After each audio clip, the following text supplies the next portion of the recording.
dans le prochain épisode de Un si grand soleil. Tandis qu'Hakim se sent coincé dans une situation inconfortable, Myriam doit faire face à des obligations qui ne l'enchantent pas. De son côté, Camille reste braquée sur ses a priori. Attention, les paragraphes qui suivent contiennent des spoilers sur l'épisode d'Un si grand soleil diffusé demain soir sur France 2. Si vous ne voulez rien savoir, ne lisez pas ce qui suit. Mercredi 18 août dans Un si grand soleil. Hakim se retrouve dans une position délicate et plongé dans le coma à cause d'un traumatisme crânien. Abou, le vendeur à la sauvette qui a tenté d'échapper à Thierry et Hakim, est transporté à l'hôpital. Liane Cross demande des explications à Thierry qui jure qu'Abou s'est débattu lorsqu'il a essayé de l'interpeller et qu'il a trébuché en essayant de s'enfuir à nouveau. Selon Thierry, la tête du jeune homme a ainsi cogné contre le trottoir et tout ceci n'est qu'un terrible accident. Thierry prétend même qu'Hakim a tout vu, et ce dernier, qui est redevable à son collègue qui lui avait rendu un service lorsqu'il avait perdu son arme, est obligé de confirmer cette version des faits. Lorsqu'ils se retrouvent seuls tous les deux, Thierry lui promet qu'il n'a pas menti sur le reste et qu'il n'a pas poussé à bout. Mais Hakim ne peut s'empêcher de se sentir mal. Et en rentrant chez lui, sous pression, il finit par s'en prendre à Lucille à qui il reproche de ne pas avoir préparé le dîner. Une remarque qui a bien du mal à passer auprès de la jeune journaliste. Le lendemain, Liane vient prendre les empreintes d'Abou à l'hôpital pour tenter de l'identifier. Le docteur Alphonse se montre plutôt optimiste quant aux chances de voir son jeune patient sortir du coma.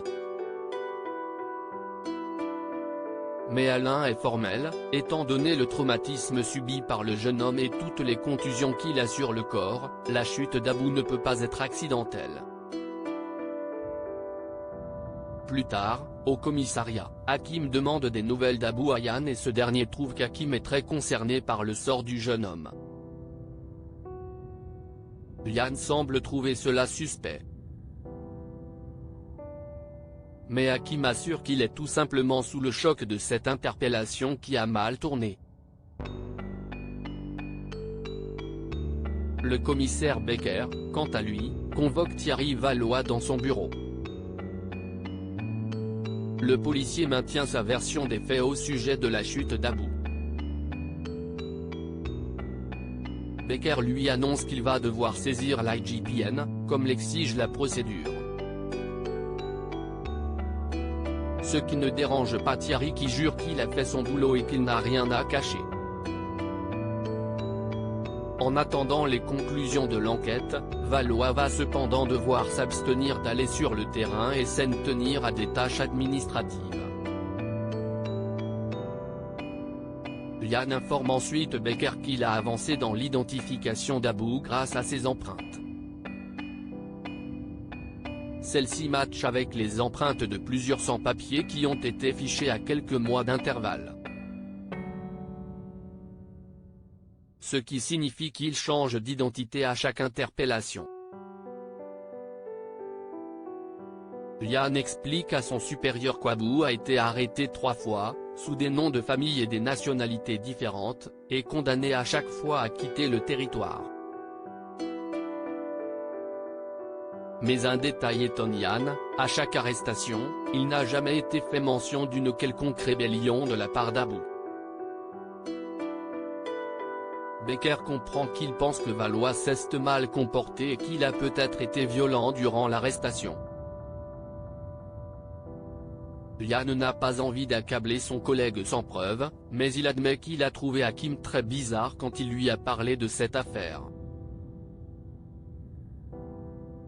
Camille campe sur ses a priori alors qu'ils prennent le petit déjeuner ensemble. Laetitia et Serge Levard sont une fois de plus confrontés à l'hostilité de Camille. Voyant que la situation ne s'arrange pas, Serge propose à Laetitia qu'il se voit dorénavant plutôt chez lui, mais Laetitia estime qu'elle a le droit à une vie privée et refuse de céder devant le comportement de sa fille. De plus, elle sait que Camille a bon fond et pense qu'elle va finir par s'habituer à leur relation. Plus tard, Camille confie à Kira que ça lui fait de la peine de voir sa mère, qui a multiplié les histoires malheureuses, se tromper à nouveau en sortant avec un homme comme Levar. En parallèle, devant le commissariat, Levar croise Manu et admet que les choses sont tendues avec Camille, qui selon lui a hérité du caractère de son père. Mais Manu se veut quelque peu rassurant. Il pense que la situation va finir par s'arranger au bout de quelques semaines. Ou de quelques mois. Myriam accepte la proposition de Violette chez Elle Cosmétiques. Myriam vient présenter à Elisabeth les premières esquisses pour le nouveau packaging de la crème. Elisabeth remarque rapidement que Myriam n'a pas l'air dans son assiette et la jeune femme finit par lui faire part de son dilemme par rapport à Violette, qui souhaite lui léguer ses terres après sa mort. Tiraillée entre son affection pour Colette et la peur d'accepter un tel héritage, Myriam demande conseil à Elisabeth qui lui avoue que des terres inconstructibles qui ne valent rien, s'y estiment un peu un cadeau empoisonné qui va lui coûter cher en entretien. Mais Myriam ne veut pas faire de peine à Violette en refusant. Violette, quant à elle, reçoit la visite de sa nièce Céline qui réagit mal en découvrant que sa tante a bu de l'alcool en compagnie de Myriam. Selon elle, ce n'est pas prudent vu la santé de Violette. Furieuse, Céline appelle Myriam et la traite d'irresponsable qui la fait passer en permanence pour la méchante auprès de sa tante. Myriam lui répond que Violette est une adulte et qu'elle n'a pas besoin d'être infantilisée. Le ton finit par monter et Céline interdit à Myriam de faire boire à nouveau sa tante avant de raccrocher. Plus tard, Myriam appelle Violette et lui annonce qu'elle accepte sa proposition. Mais Violette a une nouvelle proposition à lui faire, puisqu'elle sait que ses terres ne valent pas grand-chose et qu'elles vont lui coûter de l'argent en impôts et en entretien. Elle aimerait faire un petit leg à Myriam pour financer tout ça. Cependant, Myriam s'y oppose fermement. Elle ne veut pas un centime de sa part et lui demande de tout donner à Céline.